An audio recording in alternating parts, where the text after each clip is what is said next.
When the Evans family began visiting their son Stephen at Willowbrook Hospice, they knew little about what to expect. When he was actually dying, they suggested that we bring everybody down. And first of all, it was just me and you. And then we phoned when we realised how bad it was and how quick he was going.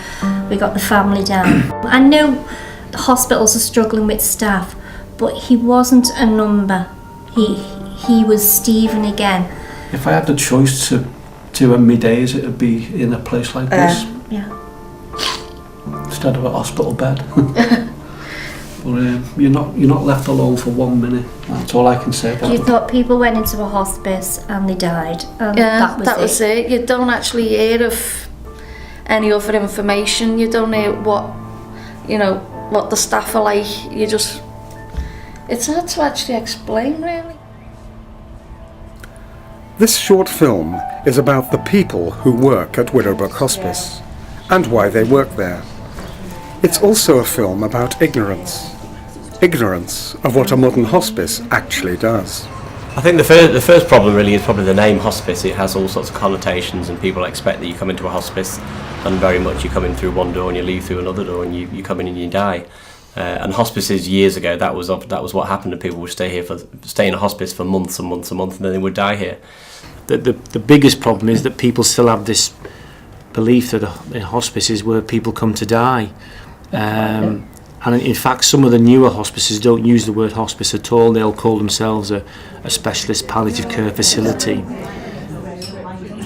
Like most people, John Churchill thought hospice meant his time was up, until he actually came to Willowbrook.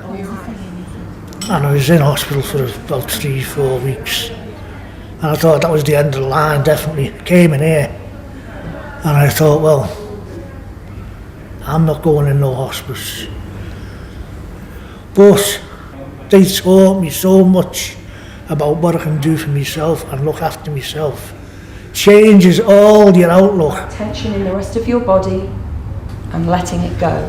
It's given me a new lease of life, the hospice, honestly. What we're going to do is we're going to link our fingers, okay, and you're not squeezing. The hospice is about trying to treat people holistically. Thinking about the breathing, so that you're breathing in. Try to tackle people's symptoms and psychological issues, support the family and the patient, and then try and get people home to enjoy the best quality of life they can for as long as possible.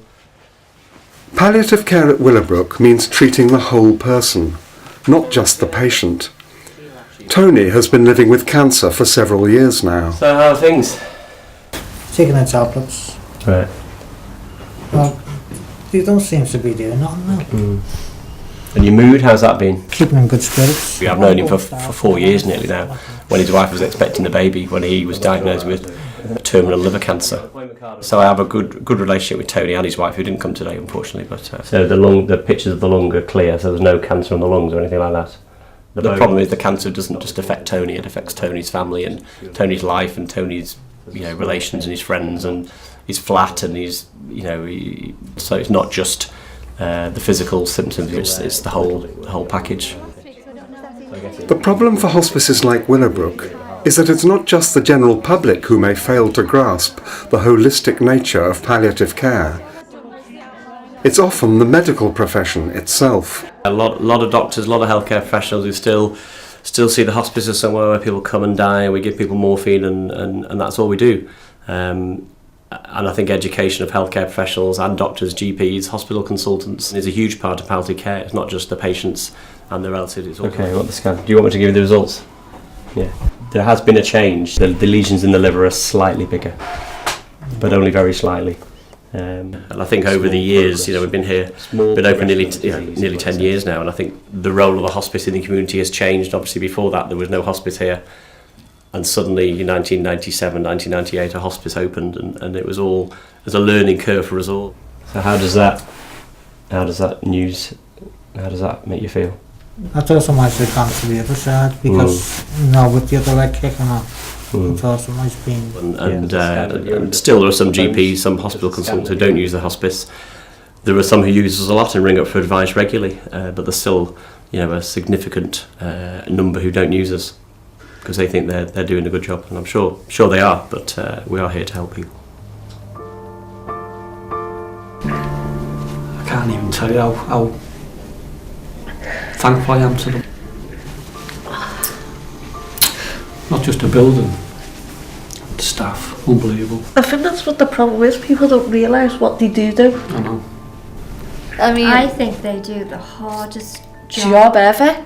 I mean, the work they do is unreal. They get emotional as well, don't they? It's unbelievable. Yeah. I don't know how they do it. I mean, it must be so hard for them to actually work with a person and you know what is actually going to happen. And you've got to take that in as well, and I don't know how they do it. Like you say, I think it's a good team, and if you've got anything on your mind, you can offload it. Willowbrook's team is highly professional, but they are human beings like the rest of us. You can offload. When I first came into the hospice, I didn't know whether I would be able to keep it together, because I'm quite an emotional sort of person and I cry at Lassie films and that sort of stuff, you know. Because we are spending a lot of time around people whose energy levels are very low, you know, and it can drain you sometimes. Yeah, sometimes you have a week where, you know, you look after lots and lots of patients, you have difficult symptom control, you don't get on top of things as much as you like, you have very young patients with young children, and there are weeks where you just kind of, it gets on top of you. But I think that, you know, it really is the support that we give each other that helps to keep us very buoyant and to keep on keeping on.